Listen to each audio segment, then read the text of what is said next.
Welcome on in to yet another edition of the High School Huddle. I'm your co-host, Carl Jones. No AJ Feldman today. My man is on vacation, enjoying the good weather. So shout out to my man for doing that. We're going to dive right into it, though. We have a guest. I'm not actually going to call him a guest. A good friend of the pod at this point, Prince from WNY Athletics. He's going to preview the Far West Regionals for baseball and softball. Fantastic person. Gives you good insight and gives you everything that you need to get prepared for this weekend, and also just to get to talk shop about baseball and softball, which is always cool. But before we look into the future, let's wind it back a bit and talk about the past. And look, this past week for Section 5 athletics was bonkers for many reasons. Obviously, several sectional titles were handed out, but the weather.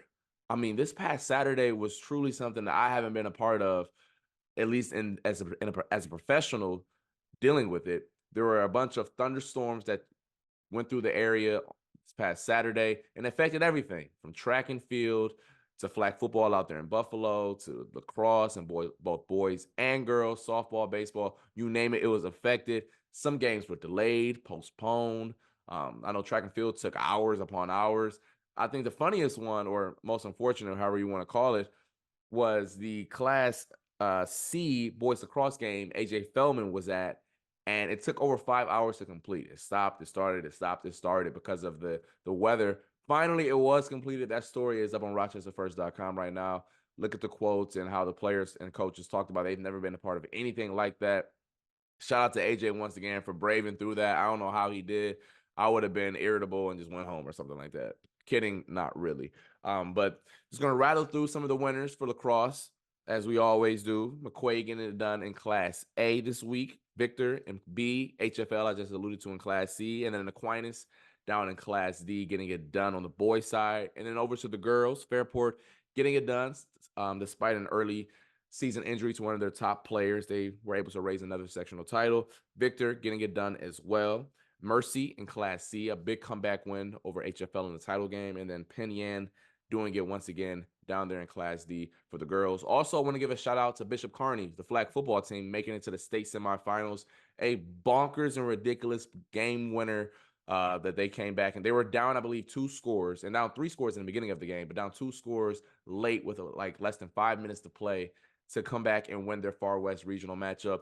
Go ahead and go watch that and find that. It's on my Twitter feed. It is everything about it, and that's why I love the sport of flag football so much and how it's risen. It's going to be a sport that's going to take this nation by storm within the next 5 to 10 years or so. I can't wait, and I'm just so happy that the young ladies have had the opportunity to play the sport because it's truly been remarkable. Awesome, everything about it. We'll dive into baseball, but that's what Tom Prince is for. My man is the expert, everything about it. I will say I was at one baseball game this weekend. I was at the Victor Athena Class AA game that was originally supposed to be played on Saturday. The weather pushed that bad boy to Sunday, at Innovative Field. An awesome game between 2 aces, Connor Ozier, who's headed to Houston from Athena, and then Weston Elkovich, who put on a performance for the ages. He was our News 8 Player of the Week this week. Fantastic player. My man had 9 Ks on a bump, 4 ribbies, I believe. All of his hits were RBI. I think he had 2 RBI singles, another one that came on, another one for, I think 3 RBI singles, excuse me. My man was ridiculous, just flat out ridiculous. He's headed to Canisius to play Division I baseball as well. Victor, fantastic team. They're averaging over 12 runs this playoff run. They're nothing to be messed around with, but they're going to play against a foe this upcoming week that Tom Prince is going to talk about, that they're going to have to make sure that they're locked in because it's not going to be easy this time of year, as you guys know. But y'all tired of hearing my voice. I'm tired of talking. Let's bring in Mr. Tom Prince right now, who always does great things. All right, welcome back, folks. I am now joined by Tom Prince of WNY Athletics. Honestly, at this point, a close friend of the pod, a good friend of the pod. He's been on so often. Absolutely. Tom, I appreciate you taking time out of your day for coming on. I appreciate you having me. It means a lot. Thank you. So we talked about this a little bit about this off air. How busy was your week last week? I mean, we're talking about baseball and softball. What exactly entails sectional championship weekend for you? Well, this coming weekend to cover, I will have both the C and D baseball games down at Salamanca where I'll be, and then I will be at Grand Island for the 4 games at Grand Island. So I will cover all of the baseball Far West regionals. I'll be at every game. I have been at a crazy amount of softball and baseball. I probably have been at, in the last coverage as far as sectional finals go, about 80% of the games. I wasn't able to get to the ones at Allegheny Limestone, and I wasn't unfortunately able to do the A final, which was Iroquois and Williamsville South. And the only other one I missed was the crossover game where Fredonia beat Wilson just yesterday. But I got a chance to call both Wilson's and Fredonia's games in the sectional championship. So in other words, in their B1, B2 finals, I was able to call them. So really, I've gotten a chance to see just about every one of these teams, if not once, multiple times over and over. So, folks, that makes him an expert at this point, okay? He's obviously knows what he's talking about. But let's dive right into it. We're going to start with baseball. These games will be played out in Buffalo in Section 6 this upcoming weekend. We're going to start in Class AAA. Fairport going to be up against Lancaster. When you look at the record of Lancaster, 7-11, but obviously, for those at home, realize that this is a relatively new classification. I believe out in Buffalo, there's only 3 AAA teams, so it's kind of skewed onto how many teams, how good the classification is. So let's start there. It's only 3 teams. How does that class weigh against like the rest of Section 6? So it really has changed the dynamics here in every seat. Because what's happened is when they added that AAA class, you've now seen teams that were A's become double A's. You've seen B's become A's. It's affected every single class. But anybody who understands and knows Jamestown, that knows Lancaster, knows they are a perennial powerhouse, period, when it comes to things. You remember they were competing for a state championship last year and made it all the way through. Comes hot right now into this season. There's no doubt about that, where they've come hot. And they're going to be led by their third baseman hitting, Eric Castron. He's going to hit .433 on the season. Look out for Mike Schaefer, who's also a commit to NCCC this past year. Great pitching core right here. They're going to be led. Game 2 winner, which was this year, because we only had 3 teams, we did a best of 3 in the AAA finals, what it was. So game 1 was won by Niagara Falls. Lancaster comes back and wins game 2 and game 3, all behind their pitching, led by Ryan Ryan Zachowski, who won game 2 for Lancaster. Michael Falls got to start in game 3. Tyler Savar is your relief pitcher right there who's going to come in. He actually relieved in both of those games. And I'll tell you, every time I've done an interview with Lancaster, watch out. Brady Makrowitz is also a player to watch out for. He's been hot as of late. And it seems like every time I do an interview with Lancaster, he's standing right by my side. I want to speak on the sectional final for a little bit here. We don't have the 3-game series in ours here in Section 5. But that's kind of cool and unique that that you guys were able to do that out there. How was that 3-game experience? And was it all in one day, spanned across multiple days? It was set up just like it was a semifinal, quarterfinal, all the same way. So it was Lancaster, the 2 seed, Jamestown, the 3 seed. They played 1 game to be able to get to the finals. Niagara Falls won the number 1 seed. So Lancaster beats Jamestown. Now they go and have to play at Niagara Falls in game 1 for the first game. Niagara Falls wins that one. Then they go game 2 in Lancaster. Lancaster wins that one. Game 3 now becomes a neutral site, which was at Grand Island, where they went ahead, Lancaster, and wins that one in game 3. That's really unique and like really cool that it kind of adds some spice to it a little bit, right? Like it's not like a one game and go home scenario. I imagine that changes the coach's decisions on when you pull a pitcher, when you bring one in, instead of in a one game home situation, winner go home situation. You know what? We'll let the guy ride a little bit instead of pulling him because we need him for later in the week. That's kind of cool and unique. That game will be the nightcap on Saturday, 7 p.m. at Grand Island High School for those who want to check it out in person or maybe even want to stream it as well. It's a Class AA, another good one. I just saw this team this past weekend, Victor up against Clarence. This game will be Saturday at 4 p.m. Looking at Clarence, they were 6-8 at one point. They've now rattled off 9 wins in a row. So my question for you is, what has changed? Injury. injury and got him back. So Jacob Denal is the answer right there for Clarence. He comes in that game against Will North with 13 strikeouts. So far in the season, a 0.700 ERA. This kid is the real deal. He's got multiple pitches. I'll tell you, he's got the velocity. He's got the off-speed pitches. He is absolutely going to be a tough pitcher to see for anybody that's out there. I mean, at this level, we're talking about, I know we're going to see it from just about every class. You're going to see an ace go every single time on the mound from here on in. Yeah, anytime you start an ERA with 0, my ears kind of peak up a little bit. Yeah, that's really it's gonna be fascinating though, because this is a Victor team that was explosive during the sectional tournament. They averaged over 12 runs a game, including 11 in their sectional title game. So it is a nice little cat and mouse game on whose strength is going to overpower the other. But I believe Double A was kind of a tough bracket for the boys this year, especially in baseball. Can you talk about their path to get here and why they are the top team coming out of Section 6? They got to play first the 4-5 game. They're number 4 matchup. They've got to take on Williamsville East, which, as you know, last year was one of the A finalists that went on to the state championships. So they win that game in game 1.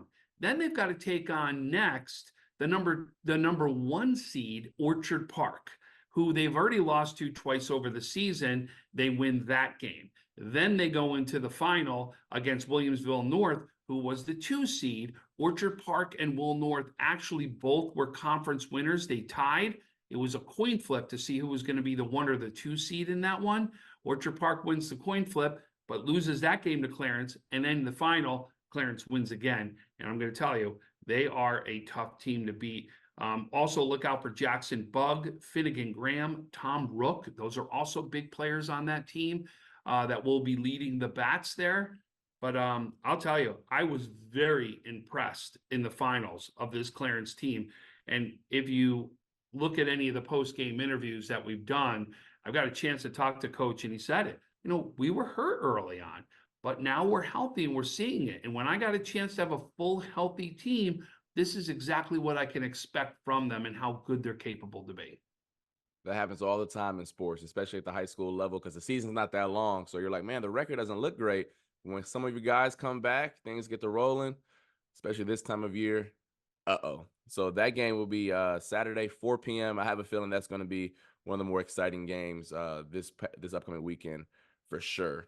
Moving on down to Class A, Sutherland up against Amherst. Amherst with a 14-8 record. Once again, not the greatest record midseason. Then boom, something clicks. Coach gives a great pep talk. Someone comes back.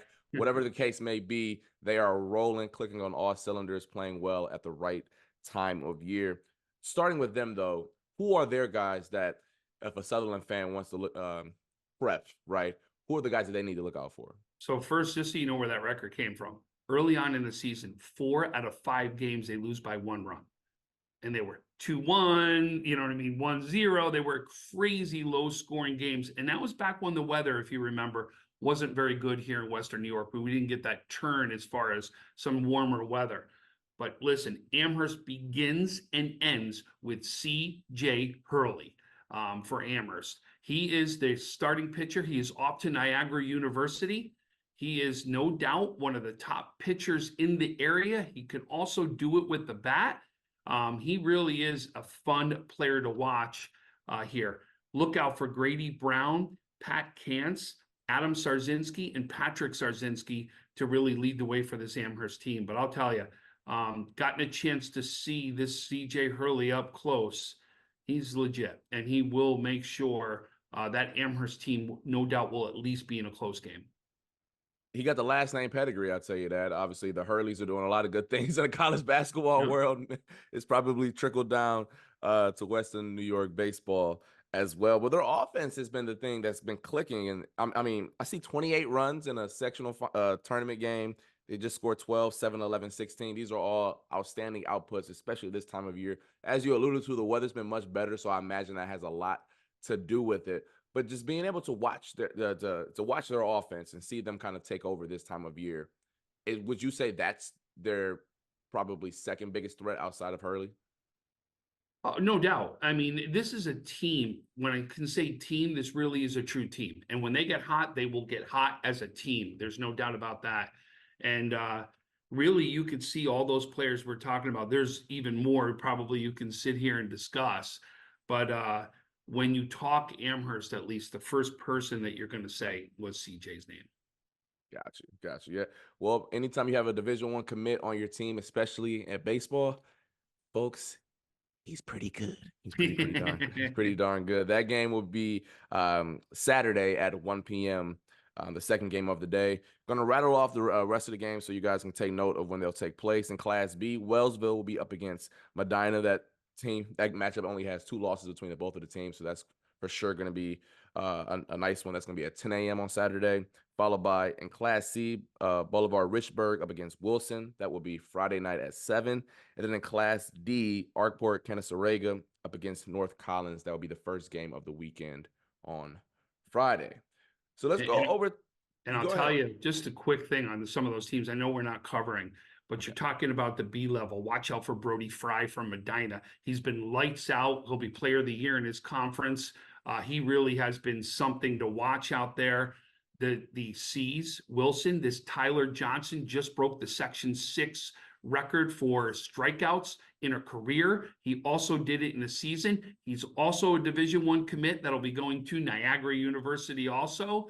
And then the D's, watch out. You've got Derek Ebersol on the mound for North Collins that can really make some damage and do some things. I'll tell you, we've got some great pitching even at the lower classes, BCD.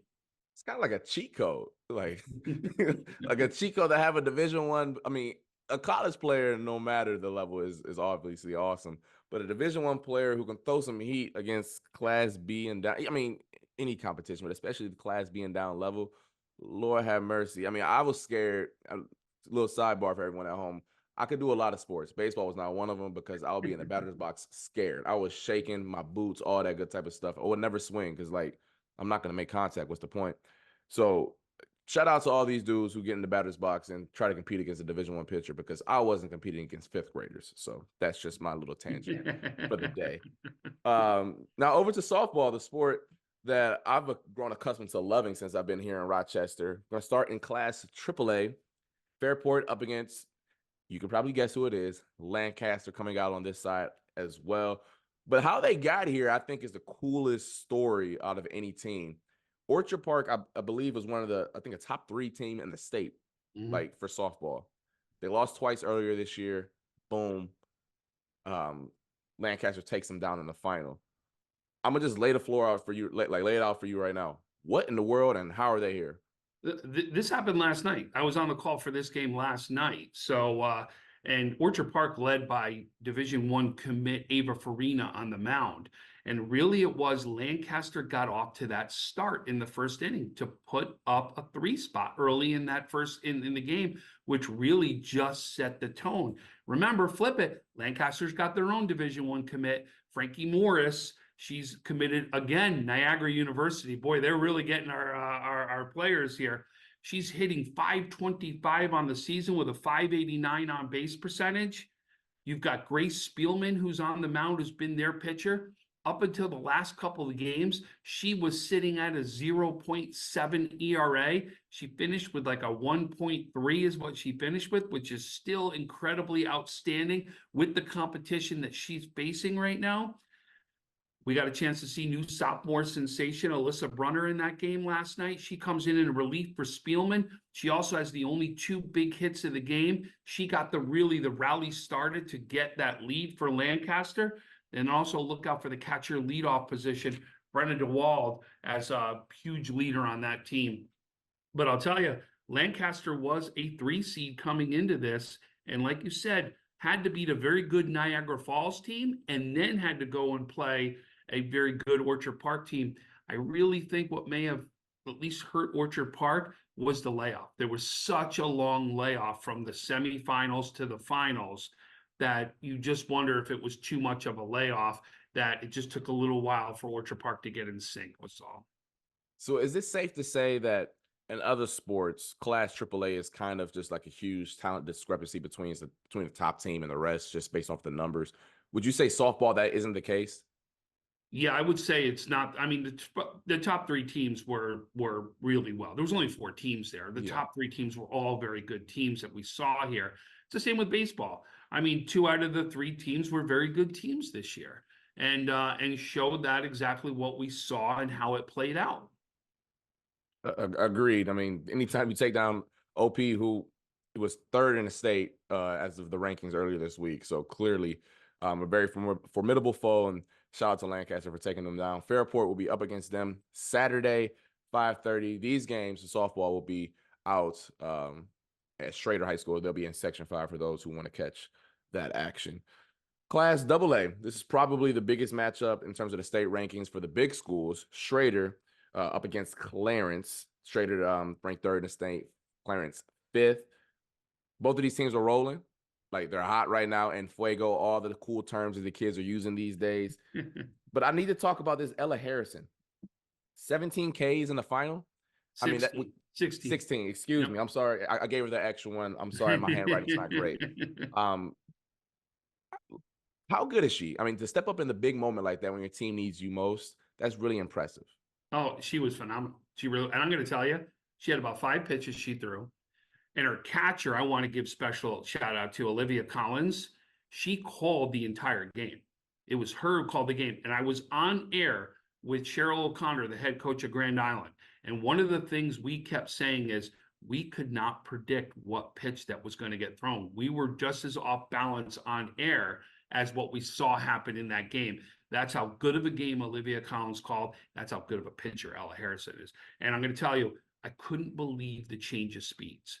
You really will see different speeds just in the off-speed stuff. Like, it's not just one speed, one thing. She was just that good. And then when that fastball goes ripping, when you've got off speed like that, you could just imagine how fast it is. There's a reason this young woman's going to Rutgers. Excuse me? Yeah, y'all heard him right, folks. He said Rutgers. That's Power 5, Power 4, excuse me, Power 4 big girl athletics right there. So yeah, that makes a lot of sense right there. And then look out, they've got some other commits on this team. Sam Poslowski, she's off to Cortland. Ella Zobel is off to the University of Hartford. She's their first baseman. Taylor Pavelski is very big on this team in the right field. And I already talked about the catcher, Olivia Collins. But here's one last stat I'll throw at you with how good Ella Harrison is. 0.611 ERA. That's video game type stuff. Like, I would like, that sounds like something my like, what is that game mode called? Road to the Show. My Road to the Show guy did when I was a kid. I would get mad when he'd give up a run over like an entire season. It sounds like Ayla Harrison is the same exact way.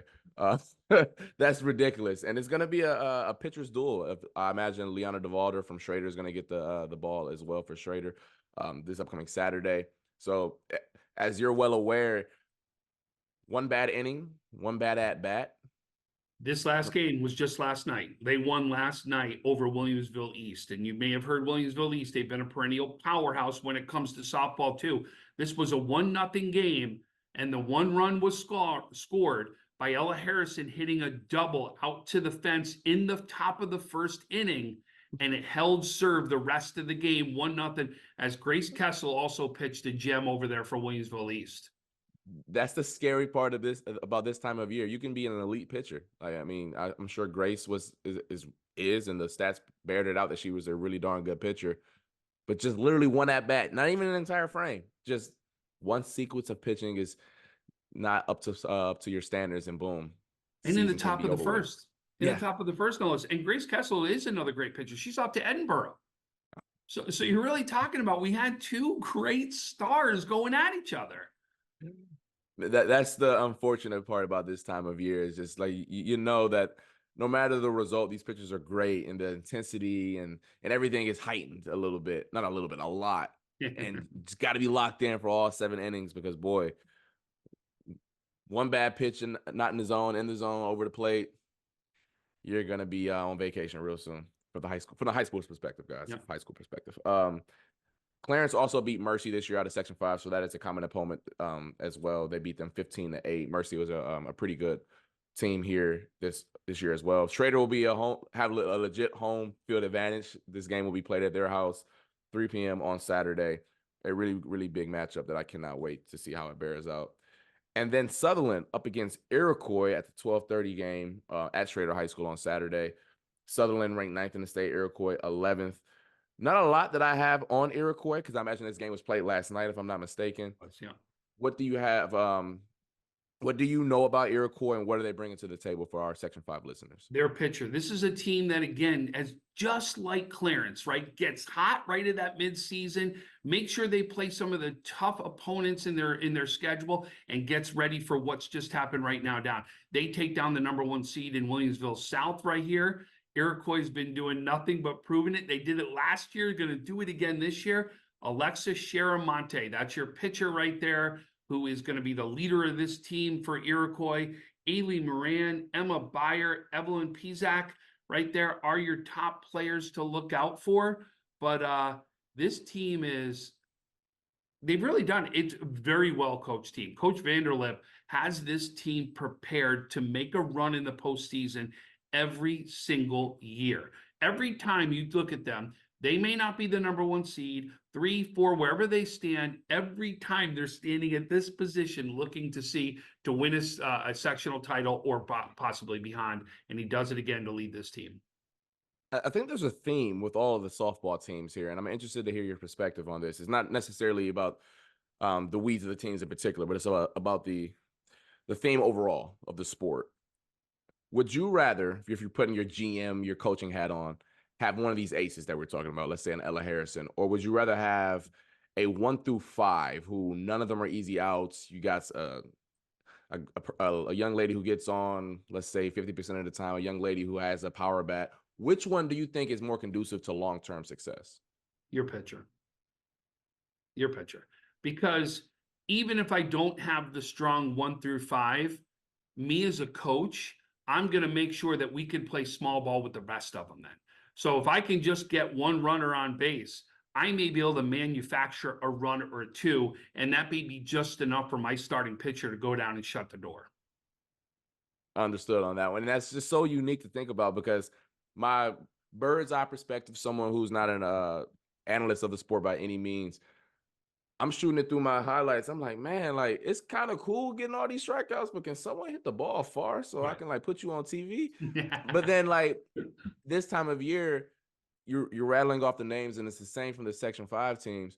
All the best players are the aces, every single last one of them. And the fact that they're able to lead their teams this far.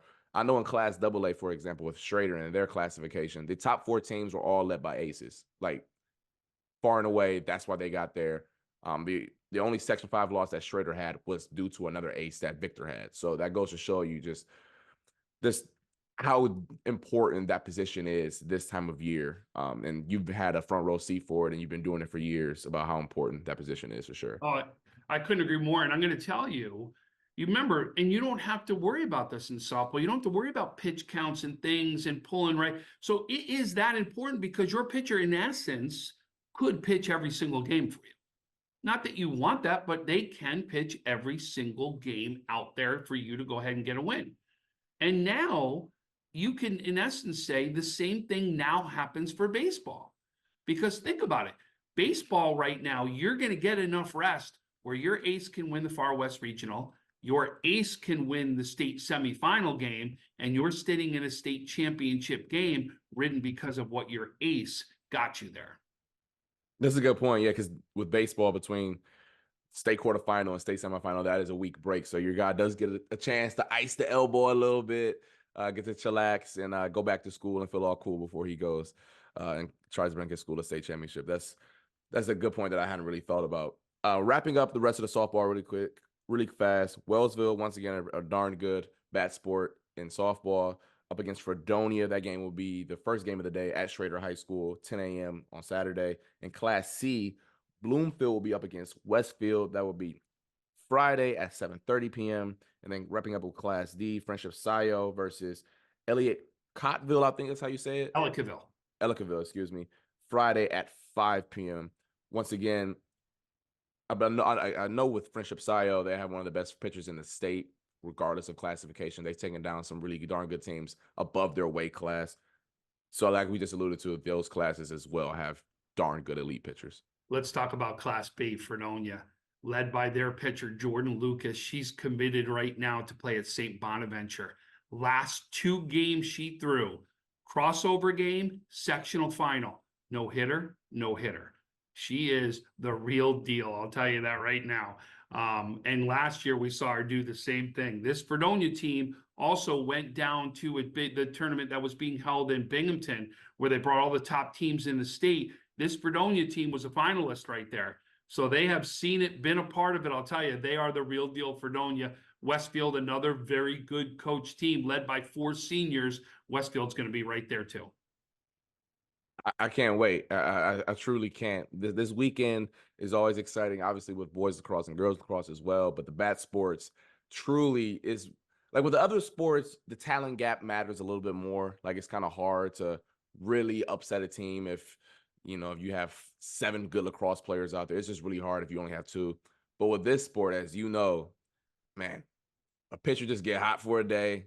You swing the bat the right way. The lineup feeling themselves. The guys did their superstitions and felt good. It's truly cool to see what kind of run these teams can go on for sure. But thank you for taking time out of your day. The people, they love you as they always do. It's one of our most viewed shows every single time you stop by. So because they love you and we love you, where can they find your stuff and stuff that you do? So if you want to go to @Western New York Tom Prince on Twitter, you can find anything that I put out as far as interviews go there, or of course, anything at WNY Athletics. That's where all our stuff goes on. You can follow us or see any of our content on Twitter, X, whatever you want to call it, Instagram or Facebook, that you can find us on any of those. They do fantastic stuff. Also with the post-game interviews, I think are kind of cool as well, especially giving the high school kids and the coaches their glory and the flowers that they truly deserve. My last question for you, selfishly, what is your favorite part about this time of year with your job? I love recognizing those interviews. I don't think no one can say that I don't have the passion or I don't have the excitement. Yeah, you got to turn your volume down when you take a listen. But to just know, especially in the baseball and softball, there's not a lot of avenues for these players to be able to get stuff that they could put on resumes or they could send over to colleges. To be able to put out interviews saying you're player of the game and have some video out there really is catamount right now to them taking the extra step and them getting recognized or them getting the opportunity to be seen for the next level. That's one of my favorite parts for the jobs as well. Just seeing the smile on the kids' faces, and just knowing how important it was to me when I was that age and how cool it was that someone stuck a camera in my face or stuck a microphone in my face, and being able to return the favor is always, especially this time of year when the stakes are a little bit higher. So darn cool to see. Well, Tom, thank you so much. At this point, like I said, you're a good friend, close friend of the pod, no longer just a guest. So extending your flowers for that as well. You do a fantastic work, not just here, but everything that you do. Thank you. That really means a lot. I appreciate that. Once again, I want to give a shout out to my man Tom Prince for stopping by once again to the high school huddle. No longer a guest. My man is a close and good friend of the pod. Genuine dude. Anyone who covers high school athletics in the manner that he does, he's not doing it for the fame. He's doing it because he truly cares, as he alluded to, which I always will give my flowers to. Shout out to Mr. Tom Prince. Good friend, good guy in general. AJ Family will be back next week. My man will hopefully come back from Philadelphia in one piece. We hope.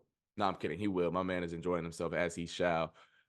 He's a good dude. He's going to enjoy himself on his little vacation trip down to the city of brotherly love. But now it's time to break the huddle. Remember, you can find all of our stuff on Apple Podcasts, Spotify, anywhere that you listen to it, as well as the video versions, rochesterfirst.com, as well as YouTube. Looking a little rough today. Fresh cut, though. Let me know what y'all think about the cut in the comments. Syracuse memorabilia, the hat. So if you don't want to look at my face, look at everything around me. I know I'm looking a little rough, but, Carmelo, shout out to my man Melo. Shout out to Syracuse football. Whatever the case may be. Hope you enjoy listening to this episode, and we will see you guys next week.